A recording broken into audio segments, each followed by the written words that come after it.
1996માં આવેલી બોર્ડર આ ભારતીય ફિલ્મ ઇતિહાસ માટે એક ઐતિહાસિક ફિલ્મ હતી અને હવે 30 વર્ષે એની સિક્વલ આવી છે.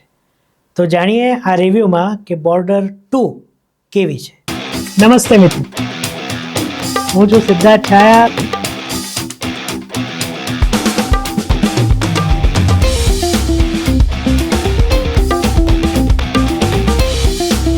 તો સ્વાગત છે તમારું સિટ ટોક્સમાં. નમસ્તે મિત્રો, હું છું સિદ્ધાર્થ છાયા અને સિટ ટોક્સમાં તમારું સ્વાગત છે. આ ચેનલ ઉપર આપણે મનોરંજનને લગતી વાતો કરીએ છીએ, ફિલ્મોના રિવ્યૂ ગુજરાતી હિન્દી બંને, અને પોડકાસ્ટ પણ જોઈએ છીએ. તો આ બધું જો તમને ગમતું હોય અને ચેનલ સબસ્ક્રાઈબ ન કરી હોય તો અત્યારે જ સબસ્ક્રાઈબ કરી લો. અને વાત કરીએ કે બોર્ડર 2 કેવી છે. તો વાર્તા 1971ના બાંગ્લાદેશને જે સ્વતંત્રતા આપણે અપાવી એના ઉપર છે. બાંગ્લાદેશ ભલે ઈસ્ટ ફ્રન્ટ ઉપર હોય પણ પાકિસ્તાને વેસ્ટર્ન ફ્રન્ટ પણ ઓપન કરી લીધો હતો. અને જેમ બોર્ડર 1માં આપણે લોંગેવાલાની વાત કરીએ તેમ અત્યારે અહીંયા કાશ્મીરનો એક ભાગ અને જે અરેબિયન સી છે એમાં જે પ્રમાણે યુદ્ધ લડાયું એની વાત આ મૂવીમાં કરવામાં આવી છે. મુખ્યત્વે 4 જણા ઉપર આખી સ્ટોરી છે. સની દેઓલ છે, વરુણ ધવન છે, દલજીત દોસંજ છે, આહન શેટ્ટી છે જે સુનિલ શેટ્ટીના પુત્ર છે. સની દેઓલ અને વરુણ ધવન છે એ આર્મીમાં છે, જે દલજીત દોસંજ છે એ એરફોર્સમાં છે અને આહન શેટ્ટી છે એ નેવીમાં છે. જે રીતના પાકિસ્તાન હુમલો કરે છે ભારત ઉપર, કારણ કે એણે ઈસ્ટર્ન ફ્રન્ટ ઉપર એન્ગેજ રાખવા હોય તો અહીંયા ધ્યાન ખેંચવું પડે.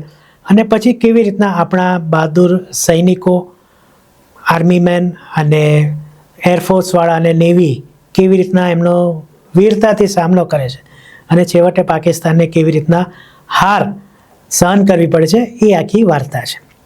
રિવ્યૂની વાત કરીએ તો ફિલ્મ 3 કલાક ને 20 મિનિટ, લગભગ 19 મિનિટ એટલે 20 મિનિટ જેટલી લાંબી છે.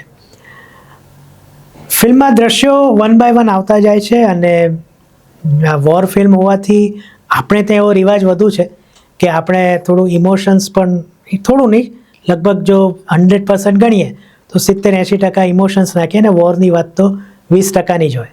તો અહીંયા પણ એવું જ છે, વોરની વાત ખાલી 20% છે, બાકી ઇમોશન્સથી ભરપૂર છે. પણ જે રીતના ટ્રીટમેન્ટ છે એટલે કે ફિલ્મ ક્યાંય બોર નથી કરતી. હા, કદાચ અમુક વોરના સીન તમને કે મને લાંબા લાગે પણ એ જરૂરી હોય છે, કારણ કે એક વસ્તુ એસ્ટાબ્લિશ કરવી પડતી હોય છે. એટલે ડાયરેક્શનની દ્રષ્ટિએ જોઈએ, ટ્રીટમેન્ટની દ્રષ્ટિએ જોઈએ તો ફિલ્મ બોર નથી કરતી.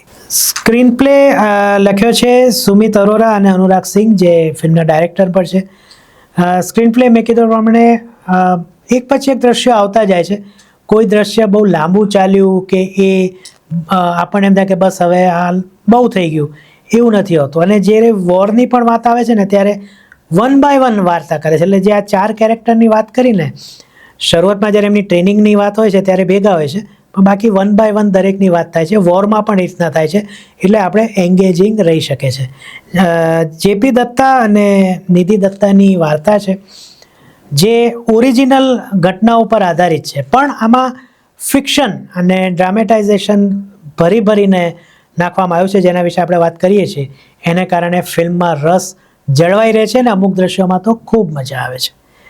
હવે એક્ટિંગની વાત કરીએ તો સની દેઓલ ઓફકોર્સ છવાઈ જાય છે, થોડીક ઉંમર લાગે છે પણ બરાબર છે. અને જે રીતના ઇમોશન્સ દેખાડે છે, બોર્ડર 2 કરતાં અહીંયા એમનો રોલ થોડો નાનો છે, પણ આખી ફિલ્મમાં એ જોવા મળે છે અને બૂમો ઓછી પાડે છે. Varun Dhawan again controlled aggression એમનું છે આમાં. ક્યાંય એમને કોમેડી કે એવું કરવા મળ્યું નથી. 1-2 જગ્યાએ રોમેન્ટિક દ્રશ્ય છે પણ દેટ ઇઝ ફાઇન. એકાદ જગ્યાએ કોમેડી પણ કરે છે પણ બધું જ કંટ્રોલમાં રહીને, એટલે એવું નથી થતું કે આ ક્યાંય મિસકાસ્ટિંગ હોય એમનું. આહન શેટ્ટી ઇમ્પ્રેસિવ છે, શાંત મેચ્યોર વ્યક્તિ જે નેવીમાં છે અને જે રીતના એ ફાઇટ કરે છે પત્ની અને પુત્રી સાથેનું એમનું એક નાનકડું દ્રશ્ય છે. પ્લસ વરુણ અને દલજીત વચ્ચે જે સેતુનું કામ છે એ એમણે સારું કરી દેખાડ્યું છે. દિલજીત દોસંજ ચાર્મિંગ છે કાયમની જેમ. એરફોર્સના જવાન તરીકે શૂટ થાય છે.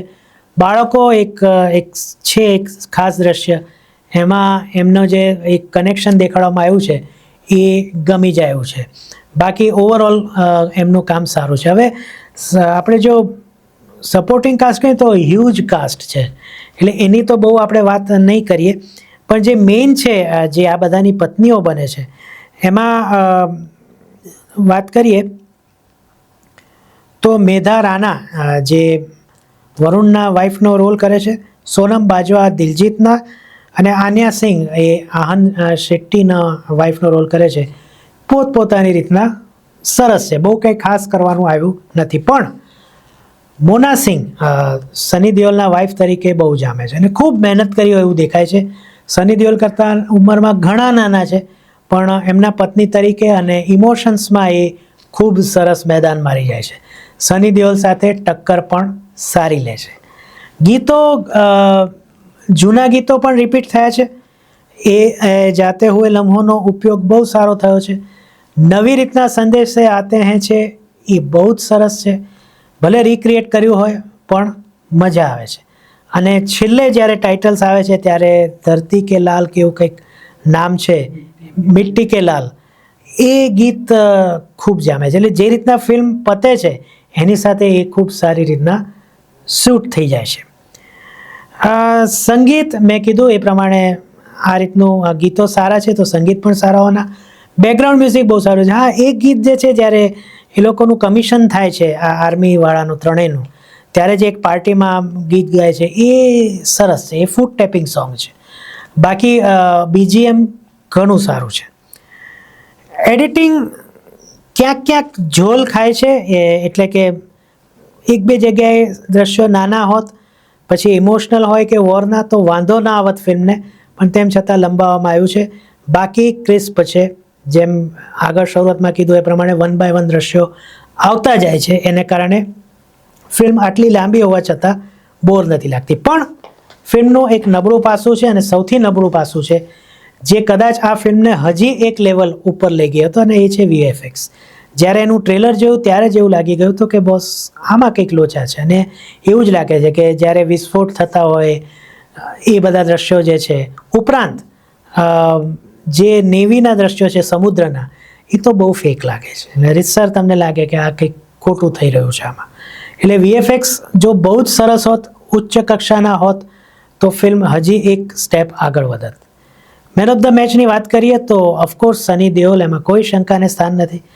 કારણ કે એમની પ્રેઝન્સ જ એવી જોરદાર છે કે એ આવે ત્યારે જો પેલા જે એના વિદ્યાર્થીઓ છે સેનાના, એમનાથી ગભરાતા હોય તો આપણને લાગે કે યસ, એમનો એ ઓરા છે, એમનો એ ગુસ્સો છે. પ્લસ જ્યારે લડે છે ત્યારે એ જોરદાર લડે છે. દીકરા સાથેનો એક અલગ રીતનો એમણે ભાવ દર્શાવ્યો છે. મોના સિંહ સાથે એક દ્રશ્ય, એક ઘટના પહેલાં અને એક ઘટના પછીના એમના જે સંબંધ છે એ એમણે બહુ સરસ દેખાડે છે. વોરમાં એક ખાસ એક દ્રશ્ય છે જેના વિશે આપણે કોઈક દિવસ વાત કરીશું, એમાં એમને ઇમોશન્સ ખૂબ છલકાય છે. એટલે મારી દ્રષ્ટિએ બોર્ડર ટૂરનો મેન ઓફ ધ મેચ છે સની દેઓલ. હવે વાત કરીએ સ્ટાર્સની, તો સ્ટોરી, સ્ક્રીન પ્લે, એડિટિંગ, બધાની એક્ટિંગ સરસ. એમાં પણ જે આટલા બધા સપોર્ટિંગ કાસ્ટ છે ને, એમાં અમુક જે દ્રશ્યો છે ભાવનાત્મક, એ બહુ સરસ છે. અને ઘણીવાર એવું લાગે કે હૈયું ભારે થઈ જાય એવું. પ્લસ છેલ્લે એક દ્રશ્ય છે જેમાં બોર્ડર 1ના પણ અમુક કેરેક્ટર્સને યાદ કરવામાં આવે છે. એ દ્રશ્ય બહુ જ સરસ રીતના ફિલ્માવવામાં આવ્યું છે, જ્યારે ગુરુદ્વારામાં સની દેઓલ જાય છે. તો આ બધું જુઓ. ડાયરેક્શન પણ સરસ છે, ગીતો ભલે રિક્રિએટ છે પણ ગમે એવા છે. તો આ બધાને જો આપણે ધ્યાનમાં રાખીએ તો મારા તરફથી બોર્ડર ટૂરને હું 3.5 સ્ટાર આપીશ. તમે જ્યારે પણ આ ફિલ્મ જુઓ ત્યારે ચોક્કસ નીચે કમેન્ટમાં કહેજો કે તમને ફિલ્મ કેવી લાગી. આ રિવ્યૂ તમને ટુ ધ પોઈન્ટ અને ટૂંકો લાગ્યો હોય તો સાચો જ લાગ્યો છે. કારણ કે હવે આપણે આ જ પ્રમાણે કરીશું, કારણ કે ઘણા મિત્રોની ફરિયાદ હોય છે કે તમારા રિવ્યૂ બહુ જ લાંબા હોય છે. તો આપણે રિવ્યૂને તો ટૂંકો કરી દીધો, પણ આપણે ફિલ્મ વિશે વાત કરવાનું નહીં ભૂલીએ. એટલે દર બુધવારે, જે શુક્રવારે કે શનિવારે મૂવી આવી હશે, એને આપણે એની સ્પોઇલર ટોક કરીશું દર બુધવારે. એટલે વીકેન્ડનો ટ્રાફિક જતો રહ્યો હોય, સોમ મંગળમાં નક્કી થઈ ગયું હોય કે ફિલ્મ આગળ ચાલશે કે નહીં, એટલે બુધવારે આપણે સ્પોઇલર ટોક કરીશું. તો સ્પોઇલર ટોકમાં શું હશે એ તો બુધવારે જ જોઈશું. તો ફરીથી મળીએ, ત્યાં સુધી સિદ્ધાર્થ છાયાને આજ્ઞા આપજો. રિવ્યૂ કેવો લાગ્યો એ કહેવાનું ભૂલતા નહીં. તો તમને બધાને મારા તરફથી આવજો.